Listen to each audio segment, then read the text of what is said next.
Hi, everyone. Welcome back to the Be Her Village podcast. I'm your host, Caitlin McGrayus. I'm a mother of three, I'm a doula, and I'm the founder of Be Her Village, a better baby registry for moms to get the gifts that really make an impact. We help parents get funds for doulas, postpartum care, pelvic floor health, meals, laundry, house cleaners, massage, you name it. We help parents get the funds for it. And to date, we've had almost $400,000 gifted on Be Her Village to hundreds of new parents who knew that the traditional baby registries and registering for a bunch of baby stuff in the store just wasn't cutting it.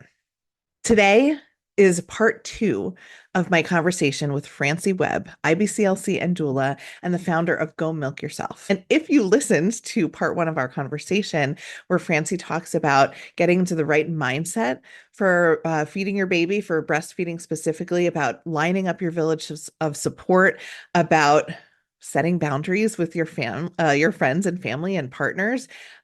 She is an absolute wealth of knowledge, and she's somebody you're going to want to, at the very least, listen to a podcast episode with, but absolutely be in touch with as you welcome your baby if you're planning to breastfeed. And today is part 2 of our conversation. And so this was not supposed to be a 2-part conversation, but during the course of our conversation, I asked Francie a simple question.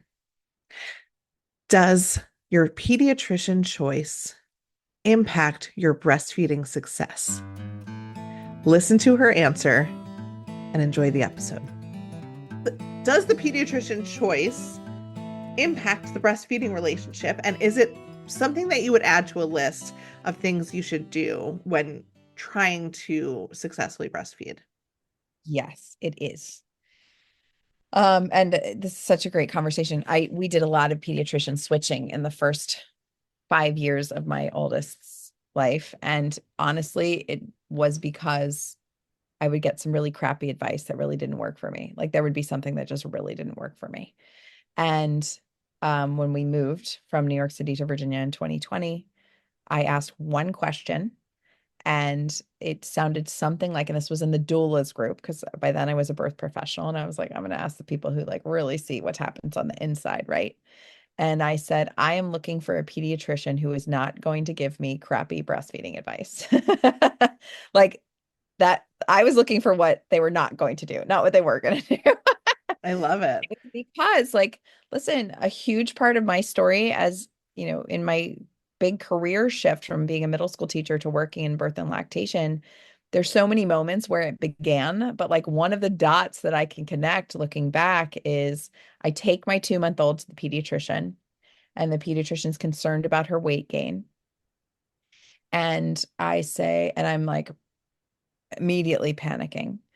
And I say, well, what do we need to do? Like, what do we need to do to make sure she's gaining enough weight? And the pediatrician says, well, I think it would be smart to give her like 1 bottle a day for sure. And then we might want to consider more bottles, but we can check her weight in a few more days. And so we're talking about bottles. I'm like, okay, no problem. And finally I said to her, okay, so like, when should I pump the milk for the bottles? I She love said, this. I know. I can feel the punchline coming. Okay. And And she goes, oh, um, and the thing that she said next, I thought you'd think she's just going to say, "Oh, I was talking about formula," which she actually was. But what she said was, "Oh, I'm not sure that you have enough milk to be able to pump a bottle for your baby." And like looking back on it, it makes me ragey. mm, And it makes me ragey partly because there are so many examples of like women being told that their bodies don't work, mm. right? Throughout history and in different cultures, like that is just a thing. And second of all, she didn't know what she was talking about. Clearly, because that's not how it works. That's like the absolute, sorry, I'm going to jump in here. The absolute like breastfeeding illiterate statement that was. Like, Yeah. shit, I don't have enough milk. Help me make more milk. Like, we can fix that. It is not a set in stone amount of milk that I make. She needs another bottle. I'll make another bottle. There's ways. There's like a flexible fluid, give and take. Anyway, I'll let you take it from here. But that It's statement, so great. I mean, it came When it reminds me of so when I was a teacher over time, I became a learning specialist and a reading and writing specialist. And I worked primarily with students who had language-based learning disabilities. And can you imagine if somebody said, let's just say the student's name was Francie, if somebody was like, oh, well, but if someone's like, oh, we've got this test coming up, or the kids are working on this project, and someone was like, oh, well, Francie can only read at a second grade level. So I'm not sure she can do this project. Like that would never be part. You'd be like, what do we have to do to support this person to be able to fulfill this project? Right. And Right. we talked a lot in teaching about like fixed mindset versus growth mindset. Like, is this the way that someone is and the only way they can ever be? Or is this a person who can grow? And it's always about how we relate to that person and listen to that person and look at that person, right? And so she really had this like, oh, well, you are a certain way, and it is called not enough milk. And I mean, this Yeah. at the time, and those of you who have been postpartum before, you get the depth of this devastation. Like this was the worst news that somebody could deliver in that moment. And I was convinced that she did know what she's talking about and that I did not have enough milk. And I am sobbing. I am a mess. And a dear friend of mine happened to be like 41 weeks pregnant and trying to walk her baby out before she was supposed to be induced the next day. She may have even been closer to 42 weeks. And she was a close friend of mine who I'd been talking to about breastfeeding the whole time. And she was on her way to pick me up at the pediatrician because she was out for a walk anyway. And I texted her and was like, I don't have enough milk. The baby isn't getting enough weight. And she picked me up and she said, she's like, this pediatrician doesn't know what she's talking about. And I said, we're going to go buy the formula. And she said, but isn't Andrea's breastfeeding group today? And I said, yes. And she marched me straight to that breastfeeding group. And I just remember poor because I was going through something, but she was very much going through something. She really didn't want to be pregnant anymore. And I remember her dropping me off at the group and like seeing her face and being like, she really wishes she were on this side with us right now. Like, she wishes she weren't so pregnant. But I said to Andrea, I just got here from the pediatrician and she doesn't get enough weight and I don't have enough milk. And, I got to go buy some formula. And Andrea looks at me and she says, put that baby on the scale. Hmm. And my baby weighed 1 pound, 12 ounces more on Andrea's scale than at the pediatrician because they had weighed her wrong. Are you kidding me? Not. She went from 9 pounds, 2 ounces to 10 pounds, 14 ounces. And here I am thinking the incompetent part was the bad breastfeeding advice. Oh my goodness. Yeah. So, I could tell you a whole bunch more about this story, but the gist of it is she said she told me to call the pediatrician and follow up with them. And the pediatrician's office had absolutely no, like, they did not care that their scale was wrong. They were like, okay, well, do you want me to? I said, can I come back and reweigh her? And they said, oh, we need to check with the manager. You'll need to pay a copay if you do that. I'm like, no, no, no, you guys don't get it. Right. And then the woman said, would you like me to just go ahead and put the lactation consultant's weight in your baby's record? And I said, are you not concerned about giving people the wrong data in your medical office? Right. And like, I think, like, I'm hearing that person thinking, oh, it's just one incorrect number. But I'm sitting here thinking, without that friend and without Andrea, your entire breastfeeding story, maybe professional story, would have taken a completely different turn. And I'm telling you, like the level of devastation that was for me, if I hadn't had those two people in my life, I probably would have upped the formula until I weaned in like a pretty foreseeable amount of time because I would have been like, well, I just don't have enough for my baby, so I need to just give her enough. Mm. And then I need to be sad about this. But like, this is the best thing for my baby, right? And so you can see that like I got a bit of an initiation into the choosing a pediatrician thing. And this was the pediatrician, by the way, who had rave reviews, like Really? every Upper West Side moms listserv and Facebook group and whatever was like, this is the best pediatrician, this is the best pediatrician, this is the best. So first of all, we did not change practices right away, but that's because there was one doctor that practice who we'd seen in the hospital who we thought was really cool. And we met with him. And I'd originally wanted a female pediatrician for my female child.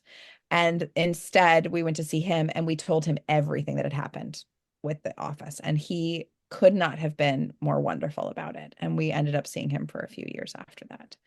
And so What I really want you to know is it's smart for you to choose a pediatrician who works within their scope of practice. And you, Mhm. as a person who's pregnant, is probably not thinking about what the heck that person's scope of practice is or that other person's scope of practice is. But fast forward to the current pediatrician I have for my children, who I found from posting on this doula group and saying, hey, I'm looking for someone who's not going to give me crappy breastfeeding advice. My pediatrician happens to be an international board certified lactation consultant. And she is somebody who helped me actually finish my clinical hours to become a lactation consultant. And as soon as she knew she was an IBCLC, I didn't immediately attached to the idea of she's going to be right about everything or I'm going to agree with everything.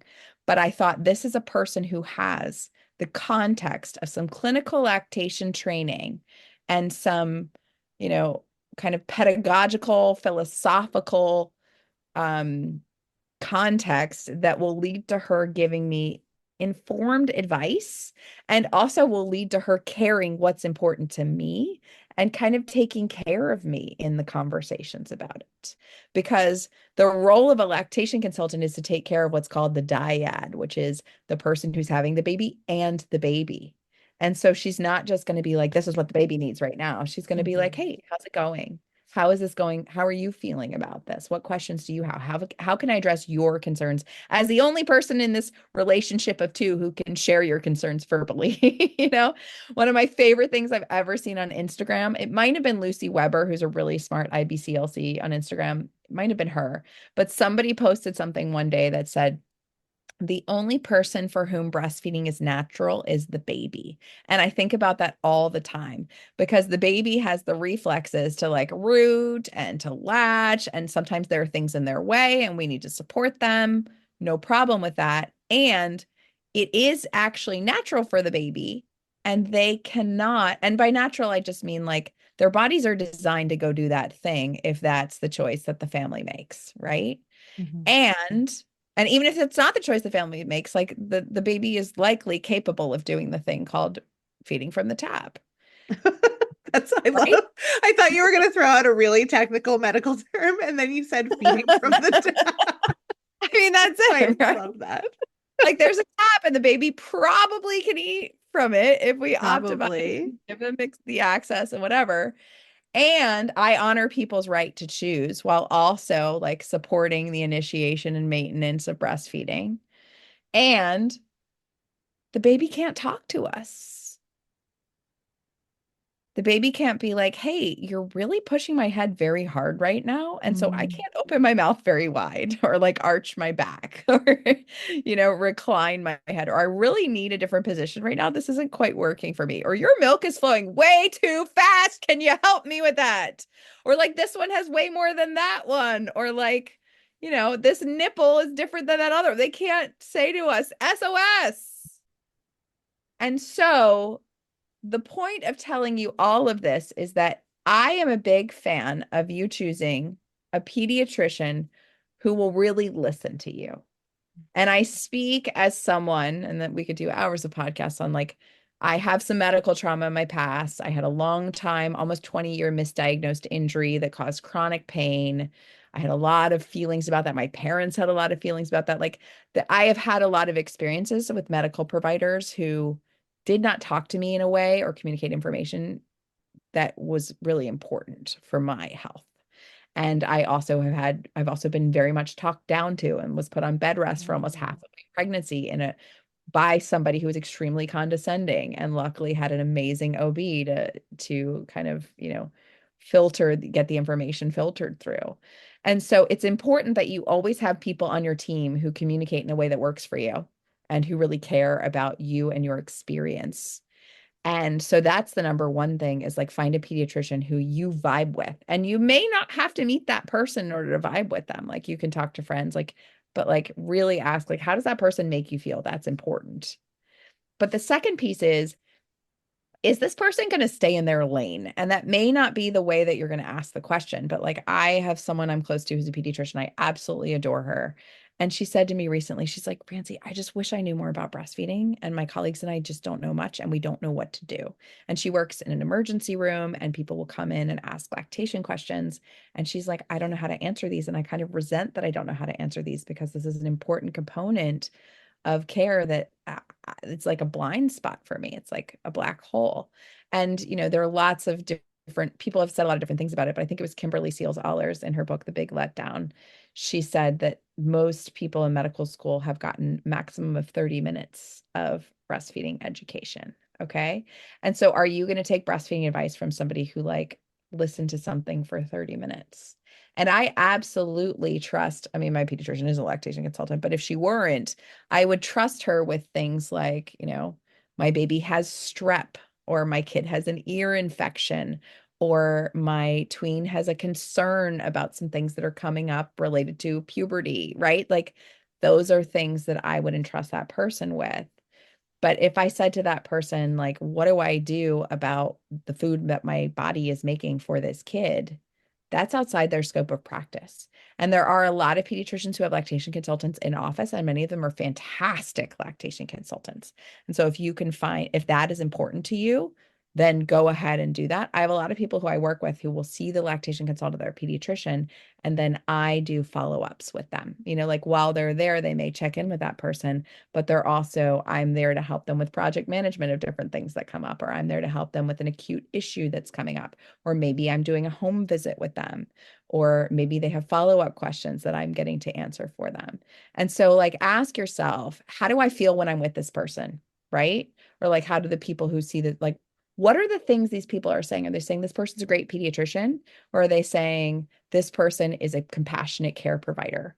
This person really walked me through that really scary episode when my kid's head was getting flat and had to get a helmet. Like, if somebody has a story of this person treated me and my child with not just sage medical advice, but also compassion, and we were heard, we were truly cared for as human beings, then that's the type of pediatrician to go to. And if someone's like if a red flag for a pediatrician is they're giving you breastfeeding advice, honestly, I won't. That is spectacular. I just love that. A red flag is that they're even giving it to you. and That's like, huge. listen, I thought I was pre-med from like the age of 5 until I quit when I was in organic chemistry. And I always thought I'd be a pediatrician or a neurosurgeon or orthopedic surgeon. Okay. And if I were a pediatrician right now, 100% chance I would give people breastfeeding advice. Like, even if I were, I'd be like, yeah, you should breastfeed your baby X number of minutes and X number of minutes. Like I was talking to somebody yesterday and we were talking about probiotics and digestive enzymes. And I was like, hey, you might want to consider taking this digestive enzyme. And that was outside of my scope of practice. And it's because the enzyme is working well for me, or like my Yes. friend says this probiotic is great. Like it's normal in conversation to be like, hey, you might consider doing it this way. I've heard this way is great. Right. And if the pediatrician is giving you breastfeeding advice, most likely they are not staying in their lane. And most likely they're giving you some very fixed thing designed to make your life easier. Like put the baby on the breast for 15 minutes on this side, 15 minutes on that side, and then be done. And then like literally cut them off and then give them 1 ounce of formula after, or whatever it is. You like consider, is the advice that they're giving me aligned with my goals? And if it isn't, then go to the person who is Mm. trained and certified to give advice according to my goals. And by the way, the person doesn't even necessarily have to be certified. Like I ran a lactation training for a couple of years. I've trained many, many doulas to provide fantastic lactation care, some midwives, some people in other scopes of practice. And like they were not certified as lactation professionals, but they are kick boob lactation professionals. Like Kick they boob. know what they're talking about, right? And they're going to provide great care. But if you are getting breastfeeding advice from a pediatrician, ask yourself if this pediatrician actually knows what they're talking about. And I use that language in particular because I thought that pediatrician knew what she was talking about and she actually didn't. And why did I think she knew she was talking about? Because she was a pediatrician. Like I had that automatic respect for her. And I was also extremely vulnerable and emotional and like kind of emotionally fragile. I just Mhm. had a baby. So ask around and like get whatever information you need to find out how that person treats people. And second, find out if that person is, here's a green flag for a pediatrician. You have a question about your milk production. I'd like to refer you to a lactation consultant. I love it. So I feel like this is so good because you're essentially saying like trust your gut, make sure it feels good. That which is just good advice for everything, but definitely for this one, for this pediatrician relationship, but partially because of that second piece where I think there's this tendency, I mean, I know there's this tendency to like think about doctors on this hierarchical, like they are the top, the highest echelon, this all-knowing, and some of that stems from the doctors themselves who also, and this is more of a profession comment than an individual. There are amazing doctors out there, but there is this feeling of like they know the most and they know everything rather than thinking of it as like this pie of like there's all the types of health and like your doctor's really good at this physiological stuff and this strep throat and disease and when things go wrong with your health and your developmental milestones like this is the starting point and here's who you would get referred out to if there was an orthopedic issue. Here's neurological, like there's all these specialties and really, Yeah, what it comes down to is like the pediatrician is the first point of contact. It's just this like, it's like a referral. It's a place to know if you need a referral or not. And and if they're not referring out on breastfeeding, they're doing it wrong, is essentially what you're saying. And it's yeah, so powerful. So here's a question for you, just to sort of like really drop us into that appointment. And I know this is a we're talking about like prenatally, but I just want to, while we're here, you're sitting in the room. So I think it can be easy to listen to this and go, okay, so if my doctor gives me general breastfeeding advice, I'll see that as a red flag and maybe I'll like do something else. But like what happens? Are you talking about like when the doctor weighs the baby, right? Because that's the moment we're told we have to go for weight checks. We have to go for weight checks, which feel like health checks, right? It feels a little murkier like when you're actually sitting in that appointment than maybe. So like is it in that moment that's when the red flag is happening at the weight checks where like the baby's not weighing enough and your doctor says the baby has lost too much weight or the baby is not gaining properly and the doctor makes a recommendation? You're saying that instead of that recommendation for formula or for supplementation or for something else that the doctor should be saying, hey, something's going on with the baby's weight, I'm going to give you a referral for a lactation professional to help figure this out. Is that like specifically? absolutely. Oh, I Yeah, love that.